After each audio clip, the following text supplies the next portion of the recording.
The power of prayer. Intention is absolute key with this, but also not belief, more to the point knowing.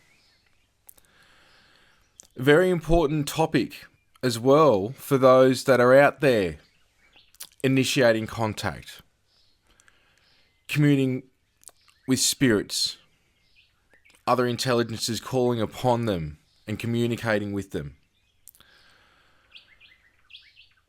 The way that I personally operate with readings and assisting a lot of people is I go straight to what I describe as the source, through my higher self, which is a cell of that one consciousness, communing with the other person's higher self, which is another cell of that one consciousness, to cut out any middleman. But what happens is other intelligences come through, whether angelic, ultra, extra, interterrestrial, a intelligence that has its own realm that I describe about, that other 90% within us down here with ETs, and then the angels up here, and there's all this other stuff.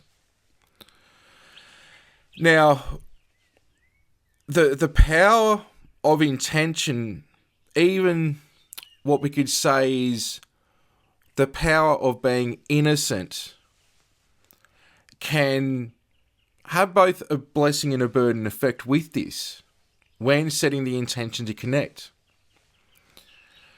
So personally, as I'm describing here, I think it's the best thing for people to set the intention to connect with Source, to commune with God, Source, Creator, whatever you want to term that intelligence, on a regular basis daily, even if it's just morning, lunch and night, as an example. Sitting in the space for a minute or two of just observing any thoughts or ideas afterwards, just saying a type of prayer, giving gratitude and appreciation, but also speaking on the results of that which you've put out for and have manifest. And I'm trying to be descriptive with the words here in a way, because if you say, I want, or you're asking for this outcome or that outcome, rather than thanking for the, I'm not even going to say desired outcome, but the outcome you have manifest. That is the power within the prayer of the God within, by going within, connecting to that one intelligence that Yeshua and the many masters from on and off world speak of. And again, it comes down to, if we look at initiating contact, CE5, people communicating with spirits, other intelligences, and there is a difference between the soul and spirit, and I can go into that another time. But what's happening is,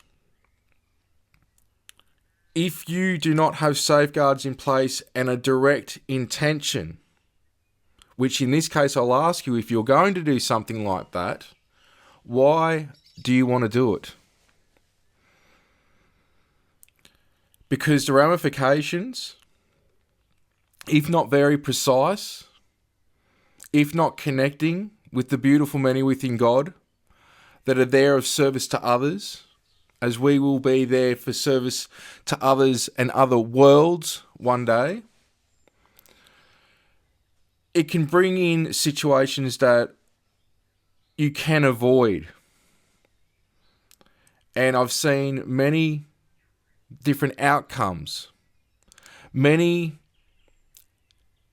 different, we could say, layers to what I'm trying to describe here, to the point that you even want to be careful talking about it with what it can bring on. And that's why I go into this staunchly, because I know how these things operate. I know how they work. I know what they can do. I know the power that they have, but they don't have the power of love. And that can sound corny as, but that is a frequency that's non-resonant with them, to where if you have the power in being in a state of awareness of being triggered or in an attack, the fact that you are even aware that that's going on and you can detach yourself from it, almost like being outside the body watching what's going on, now gives you a level playing field to go into a space of love, to stop things in its tracks. But this can all be avoided purely from, again, coming back to what's your intention. So first and foremost, source, the intention of prayer, of connecting, of communing with source, of giving thanks, of gratitude, asking personally what I do is, how can I be a vehicle? It's hands and feet to work, not just in this realm, but multidimensionally. From that, there are, again, angels, ETs and what have you that come in, that are old friends and family in most of my cases, that they specialize in specific areas. And if I'm not getting something purely because the brain is operating, we could say 5-7%, to where it's not directly able to fathom, in some cases, very advanced multidimensional, what could seem like complex information, but it really it's not that complex. But if the brain doesn't have a framework for it, we can sort of miss some things. So the way that I've seen, working in with thousands of people, that when ETs, angels, what have you, come in that are connected to a certain person, they basically specialize in the specific area that they're relaying the information about and diluting it down in a way that I can integrate it and relay it.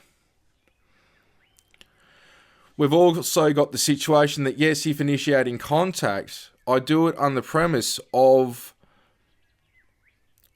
what is in line with the awakening healing of humanity, the earth, the group or myself individually and as a collective, as well as having a peaceful dialogue under the guise of universal peace and getting to know our brothers and sisters out there in the cosmos. Now, there's also the situation of also saying if it's safe to do so due to scalar type tech, satellite tech, electromagnetic pulse weaponry. There's even psionic weaponry and what have you. There's a whole, neutrino weaponry.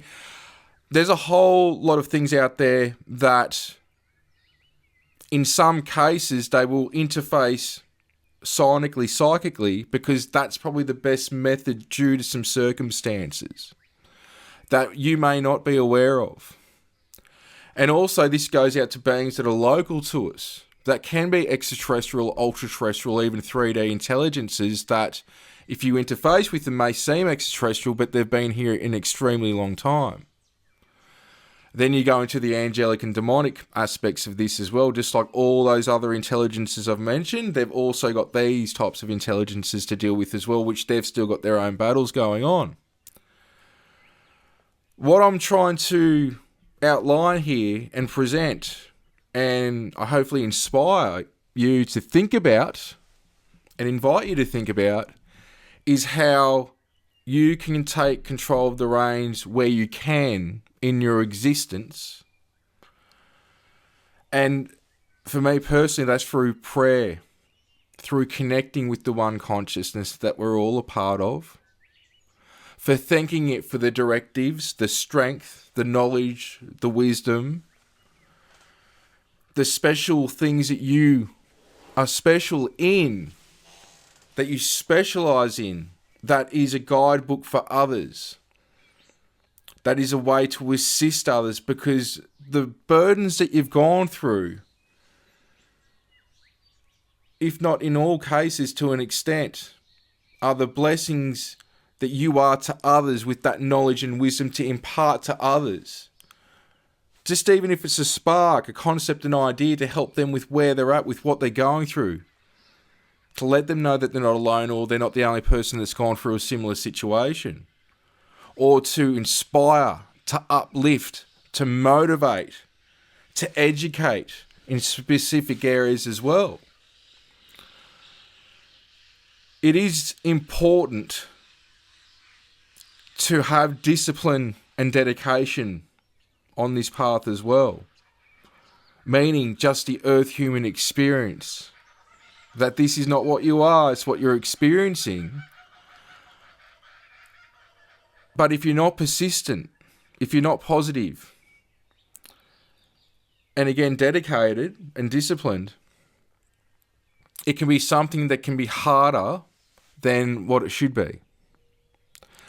And sometimes the things that stop you from prayer, that stop you from making that next move in life, that stops you from making that phone call, that email, that reaching out to that person, can be a negative influence.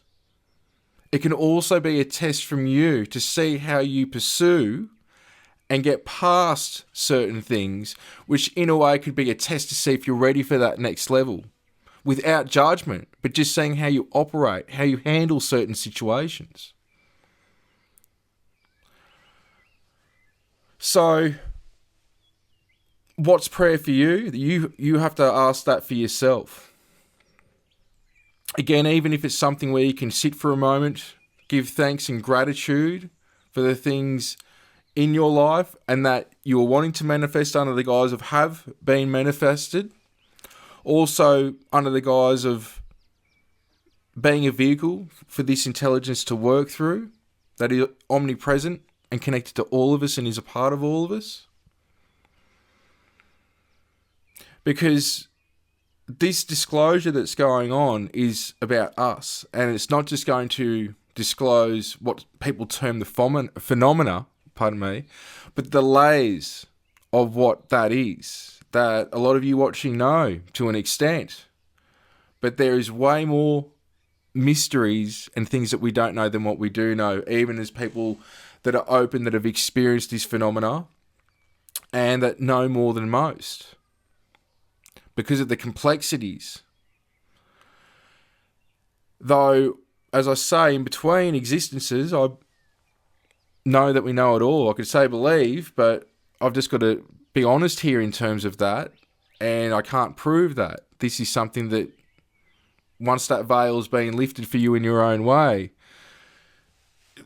the mysteries that are mysteries are no longer mysteries. So what's prayer for you? Is it something you can implement more than what you are? Is it for you? I think it is for everyone. But the choice, the actions to take, that's entirely up to you. But this is also how contact is made. It's a form of prayer and intention. And this is again why you better be very specific in what you're putting out and inviting to connect with. Because if you aren't putting guards in place, you can interface with anything and everything, and some of that you do not want to interface with.